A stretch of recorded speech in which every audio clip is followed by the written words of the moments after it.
Welcome to Highfield Think Tank TV, Kasoma Farouk of Uganda. We are in for our scenario item and the responses. For facilitation, you can call us on that number. So today, we are in with our scenario item and responses.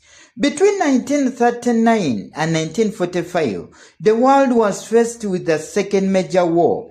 This involved the different countries in the world, either fighting on the side of the Germans or the British. East African countries fought on the British side. To many historians, it is good this war broke out because if it had not occurred, the region would perhaps still be under colonial rule. To them, the outbreak of this war enabled the people of East Africa to use different approaches, methods, in order to fight for their independence, which was finally granted in the early 1960s. The arguments of these historians have left some people, especially the young, completely confused and doubting the truth in them. Some of these people have approached you for clear explanations to clear their doubts, and you have promised to help.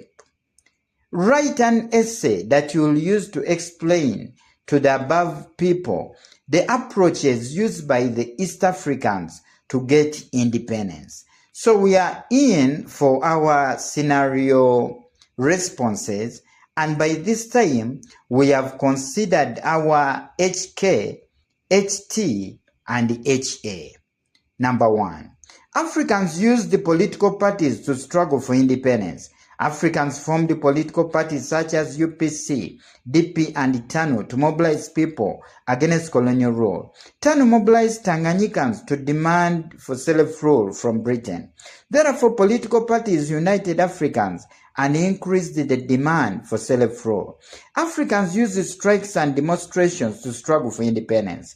Workers and students organized protests and boycotts against colonial governments.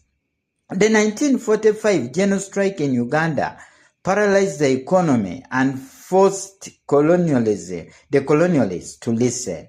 Hence, colonial government had to introduce reforms. Africans used the armed struggle to fight for independence. Some Africans fought colonialists through violence, such as the Mau Mau rebellion in Kenya. The Mau Mau fighters attacked colonial settlers and loyalists in the forests of central Kenya. Thus, armed resistance weakened colonial rule in East Africa. Africans used diplomacy and negotiations to demand for independence. Nationalist leaders attended constitutional conferences and negotiated with the colonial authorities. Jomo Kenyatta negotiated with the British government at Lancaster House Conference in London. Therefore, peaceful negotiations contributed to the granting of independence. Africans used trade unions to struggle for independence. Trade unions mobilized workers against colonial exploitation. The Tanganyika Federation Labor organized workers to demand better wages and political rights. Consequently, nationalism among workers and urban population had to come. Africans used mass media to demand for independence.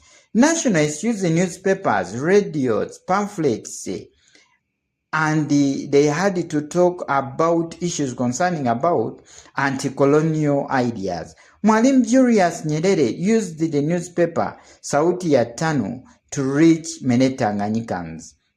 Hence, many Africans became politically aware and supported independence movements. Africans used the cooperative societies to struggle for independence. Cooperative societies united Africans economically and reduced the dependency on colonial businesses. The Kilimanjaro Native Cooperative Union helped Chaga farmers to fight colonial rule. Therefore, Africans gained economic strength to challenge colonial rule. Africans used education and sensitization to struggle for independence. Educated elites taught Africans about their rights, freedom of self-governance. Makerere University graduates formed Uganda National Congress to fight for independence. Thus, the political parties were formed by educated elites as platforms for independence struggles. In conclusion, East Africans used various methods, including political parties, strikes, armed struggle, diplomacy, trade unions, media, cooperatives, and education to fight for and eventually win their independence. We have considered historical knowledge, that is HK, historical thinking, that is HT, and historical application, that is HA. You can still follow us on YouTube, TikTok, Facebook for more of these discussions.